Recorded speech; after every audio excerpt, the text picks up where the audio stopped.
Connecticut State Police say 2 women were found dead after being swept away from their cars in floodwaters. The storm comes as Ernesto churns well off New England's coast, but tropical moisture allowed for 10 inches of rain to fall in some spots.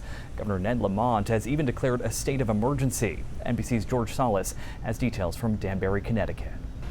And this right here, the power of that 1 in 1,000 year flood. Take a look at this parking lot that we're into, this housing development. You can see the road looking more like a creek here, this parking lot. The road just washed away and now into the street here, creating a muddy mess. And that's much the case for a lot of roads, about a dozen or so here in this region alone. In neighboring Oxford, Connecticut, there's actually reports of a man that may be missing as a result of this storm, in the aftermath of the storm, I should say. In Southbury, Connecticut, some amazing images there of a Good Samaritan rescuing a man and his dog from those rising floodwaters. The wild weather really just taking a hold of much of the weekend. In Alabama, intense winds causing one of those bouncy castles to actually fly away. Today, a lot of the concern for anyone going to the beach is those dangerous and deadly rip currents, something to keep an eye out for. Here in Danbury, again, the road's a mess. You can see some of the crews here beginning to assess the damage. Homeowners obviously will have to do the same. No reports of damage in this area as far as the people, but obviously a lot of concern for what the assessment of the damage is going to look like. Some of this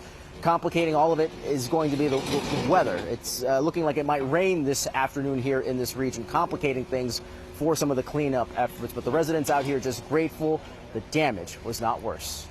Back to you. George Solis reporting from Connecticut there.